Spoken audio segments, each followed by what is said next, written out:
Yo. So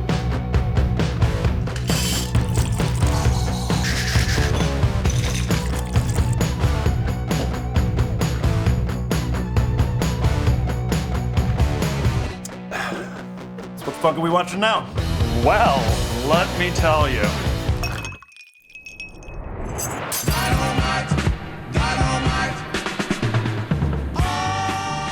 Well, right now we're gonna be watching one of the baddest motherfuckers to ever hit the scene, Black Dynamite from 2009. This is a satire of Blaxploitation film from the 70s.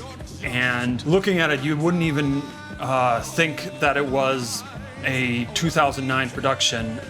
The amount of care and effort that they put into this movie really makes it feel like a actual 70s Blaxploitation action film. But at the same time, it is a hilarious send-up. It was produced by Michael Jai White and Byron Mims, and it was directed by Scott Sanders, telling the tale of the legendary Black Dynamite, former CIA agent and full-time sticking it to the man representative. He finds out his younger brother Jimmy gets killed, and he's determined to track down the people responsible. So this becomes a seemingly standard plot line, but the whole movie is filled with in-jokes and references and goofy humor, and it's all done with such earnestness and straight-faced performances from everyone involved that you would be forgiven for believing that it was from 1972 instead of 2009. The movie builds and builds and builds from like cleaning up the streets and getting drugs out to a larger conspiracy featuring Kung Fu Island and the Kung Fu treachery that goes along with it. Straight up to the White House as they unravel the plot that the man has against the black community. A lot of the jokes and humor in it come off so real because of the production value and casting that went into it. Michael Jai White, in his big burly mustache and afro, looks so much like a Jim Brown or another NFL player turned action star. He's surrounded by a colorful cast of characters that are all, again, right out of movies like Disco Godfather, Willie Dynamite, Black Belt Jones, The Mac, all these movies with their pimp councils, and to quote the movie Kung Fu Bitches, they all feel authentic to the movies that they are making jokes at. And the costumes are really intricately done.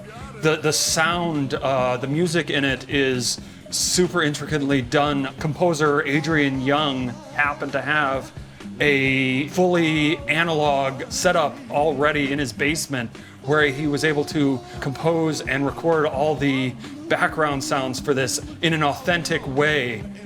These houses that they were shooting at in Crenshaw were practically ripped right out of the 70s. They really didn't do a whole lot of set dressing for some of these locations because they already looked so real with like crazy glass murals and glass ceilings and that burnt orange to everything.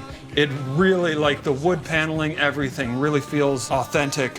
The humor in it is just amazing because it takes all these like jokes where he'll be swinging his nunchucks 1 second and they'll get tossed off screen, but then inexplicably the next scene they'll come right back with no explanation or even acknowledgement where they came from or who they were thrown back by.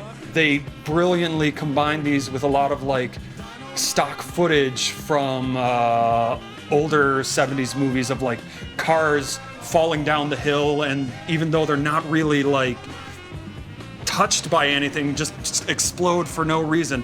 That ends up being a lot of fun. There's boom mics that slip into frame and then slip out. There's retreats for people who either are familiar with the genre or are just like paying attention to get the jokes.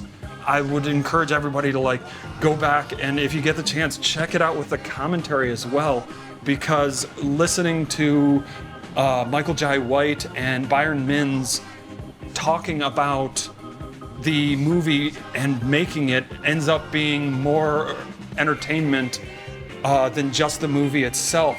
So buckle yourselves up, because this is really like one of the best satirical films of a modern age. It's right up there with This Is Spinal Tap in terms of making fun of a genre or industry. You guys are gonna love this. Check it out.